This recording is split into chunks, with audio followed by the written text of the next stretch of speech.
Nihonno Kataro. Nah, Baik. menurut saya mungkin saya sudah penasaran sekali. Ini yang paling legendaris nih tentang Yusran Senpai ini adalah pada saat Senpai berhasil membebaskan visa Indonesia untuk orang yang ingin pergi ke Jepang. Betul. Itu awal ceritanya bagaimana nih Senpai? Ya, jadi singkat kata sebenarnya dapat dikatakan masalah bebas visa itu, ya tentu bebas visa untuk bangsa ini, bangsa Indonesia berkunjung ke Jepang. Jadi sifatnya negara dan negara, state to state. Tetapi sebenarnya itu lebih merupakan lobby pribadi saya dengan Pak Perdana Menteri Shinzo Abe. Jadi kenapa begitu? Ini saya akan ceritakan sedikit. Jadi pas setelah saya menyerahkan surat kepercayaan kepada Kaisar, kredensial. Nah itu kan saya tentu harus segera setor muka ke orang-orang penting di Jepang. Tentu Perdana Menteri merupakan orang terpenting di bidang pemerintahan.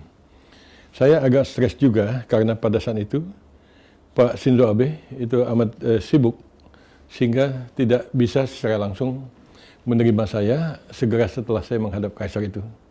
Nah, kita kan punya gengsi juga, rasa malu dan apa semacam.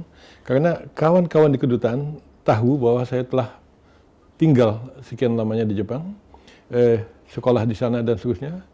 Juga sebelum itu, pada saat saya menjabat sebagai anggota DPR RI, biasa ketemu dengan politisi-politisi Jepang, termasuk dengan Perdana Menteri Shinzo Abe. Tapi pada saat saya menjadi duta besar, setelah menyerahkan kredensial kepada Kaisar, saya tidak langsung bisa diterima oleh Perdana Menteri Abe. Ya tentu kawan-kawan di kedutaan baik-baik semua, tapi kan ada juga rasa gengsi saya. Jangan-jangan ada yang nyeletuk, yang iseng, katanya teman sama Pak Abe itu nggak bisa diterima Pak Abe segera.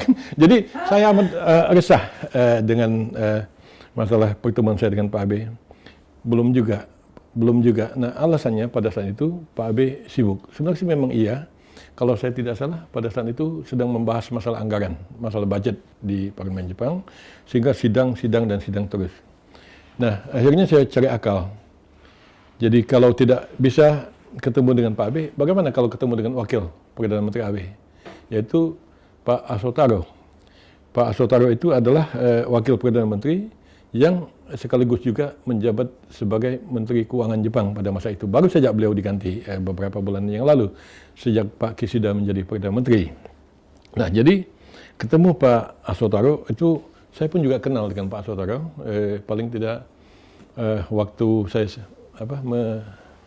membawa misi delegasi DPR RI ke Tokyo pada zaman saya masih di DPR, saya itu diterima oleh Pak Asotaro. Saya ingat saya sekedar oleh-oleh saya memberikan kopi Indonesia kepada beliau. Nah, jadi akhirnya diterima oleh Perdana Menteri Asotaro. Ya udah, kan ketimbang malu nggak bisa diterima oleh Pak Abe langsung, kan mending kita carilah apa. Ya, ketemu dengan wakil Perdana Menteri yaitu Pak Asotaro. Udah ketemu dan semacam, itulah kunjungan resmi saya ke wakil Perdana Menteri. Tapi tiba-tiba habis saya ketemu dengan Pak Asotaro, itu sorenya atau besoknya saya menerima telepon dari Kemlu Jepang yang mengatakan, Pak Yusran, Bapak besok akan diterima oleh Pak Shinzo Abe, Perdana Menteri Jepang. Saya terkejut. Lah, sekian lamanya nggak bisa kerja. Tiba-tiba habis ketemu Pak Asotaro, kok bisa diterima? Nah, ini ada cerita di belakang layar ya, gitu kan. Ujungnya tentu kita akan bicara tentang bebas visa itu. Jadi waktu itu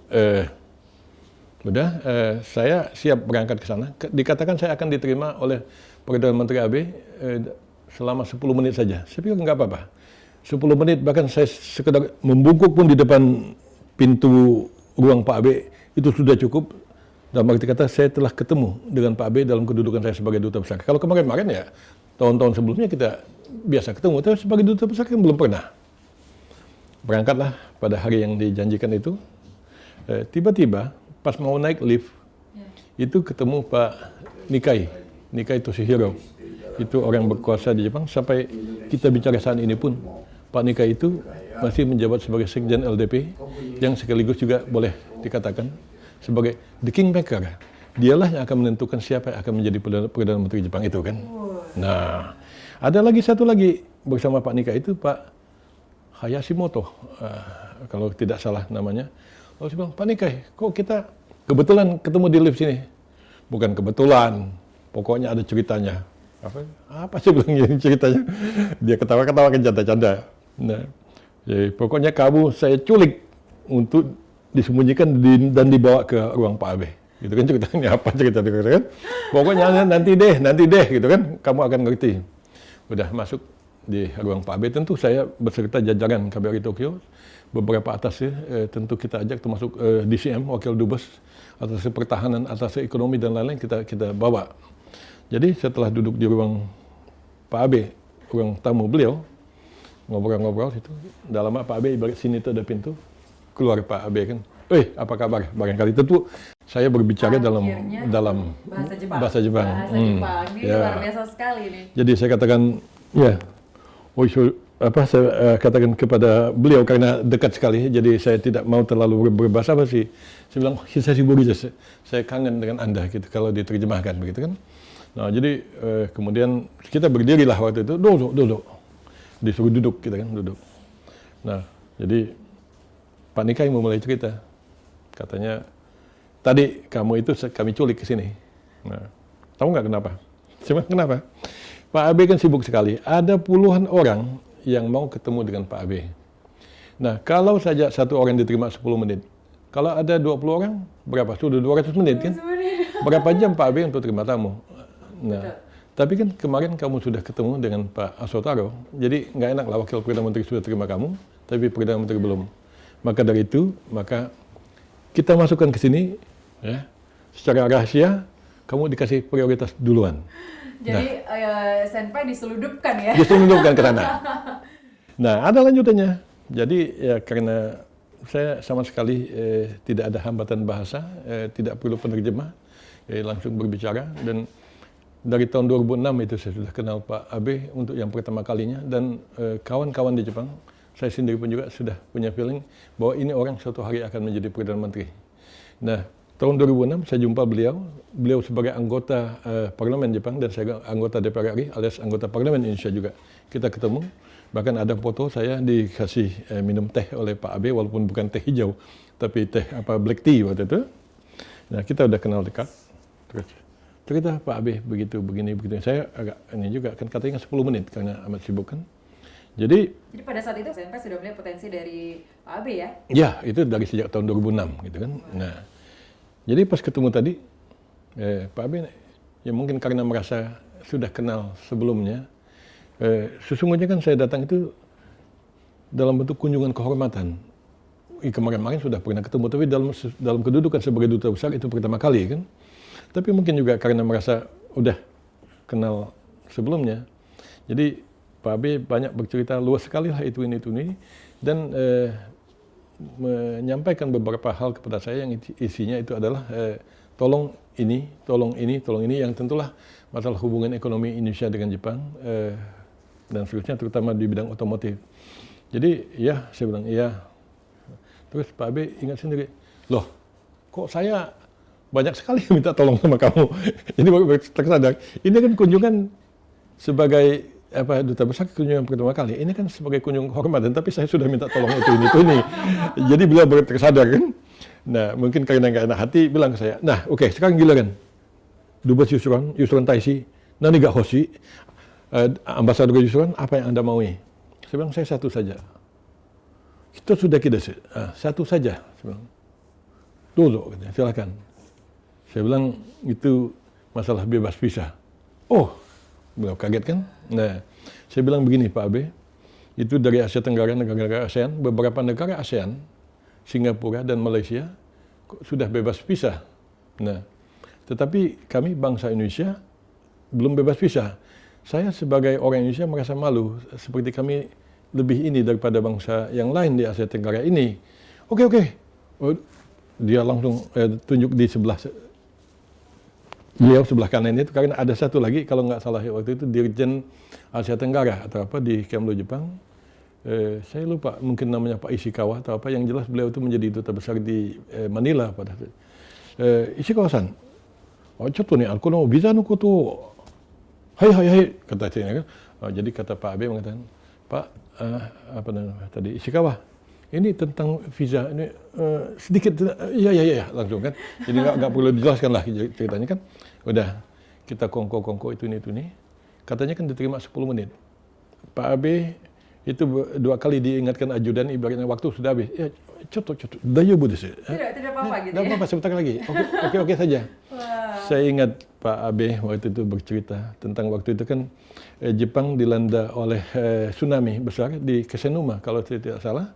Banyak sekali korban. Kita pun kalau tidak salah juga Pak SBY pun menyumbangkan sebagai Presiden Republik Indonesia untuk katakanlah masyarakat di Kesenuma itu yang terkena gempa. Kalau saya tidak salah menjadi balai pertemuan yang disumbang oleh Pak SBY itu. Tapi yang ingin saya katakan di sini adalah bahwa Pak Abe itu merasa haru, merasa amat dekat sekali dengan orang-orang Indonesia. Pak Dubes atau Yusron Sang gitu kan, atau Yusron Taisi kalau mau resmi, Duta Besar Yusron kan gitu kan. Begini ya, ini kalau dalam bahasa kita saya ungkapkan, sulit ada kejadian bahwa orang Jepang itu nangis berjamaah. Nangis berjamaah itu bahasa saya, nangis bersama-sama gitu. Saya bilang, ada apa Pak Abe? Ini kisah ke orang Jepang nangis bersama-sama.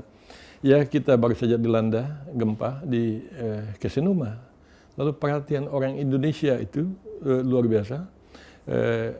Mahasiswa yang ada di sana, bahkan mereka menciptakan lagu. Namanya Sakurayo. Sakurayo.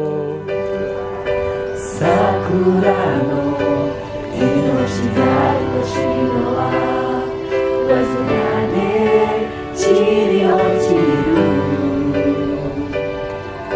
hakanasa no sei da to minna shitte iru.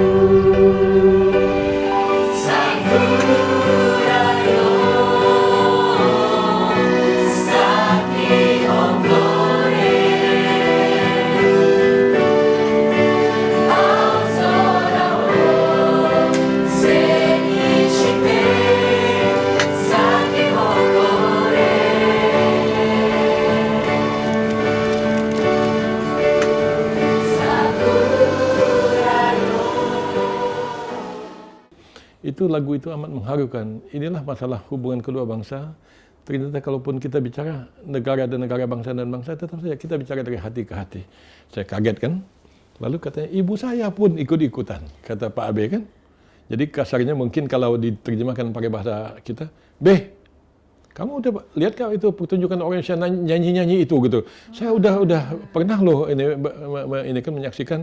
Nah, jadi kisah nangis berjamaah itu pas mendengar lagu Sakurayo, itu ciptaan orang Indonesia, mahasiswa Indonesia atau masyarakat Indonesia, itu amat dalam sekali maknanya bagi bangsa Jepang itu. Untuk menyemangati bencana ya. Bencana ya, mereka yang sedang katakanlah ditimpa bencana itu. Nah, jadi orang Jepang mendengar lagu Sakurayo itu, menurut Perdana Menteri Abe, mereka terharu dalam acara itu meneteskan air mata. Jadi dalam bahasa saya, nangis berjamaah orang Jepang itu berkat lagu yang dibuat oleh orang Indonesia. Wow. Nah, dan informasi tersebut sampai ke kupingnya Pak Abe ya? Iya, betul. Nah, dan di sini juga yang menariknya apa? Bahwa tadi kan beliau minta tolong, saya juga minta tolong. Kan banyak cerita bagaimana hati dengan hati dua bangsa ini gitu. Saya sadar saya adalah duta besar posisi waktu berhadapan dengan beliau itu, tetapi lebih banyak kita berbicara dari hati ke hati. Kokoro to no hanashi. Jadi pembicaraan dari hati ke hati. Bahkan kalau kita bicara tentang diplomasi, itulah sebenarnya inti diplomasi Jepang itu.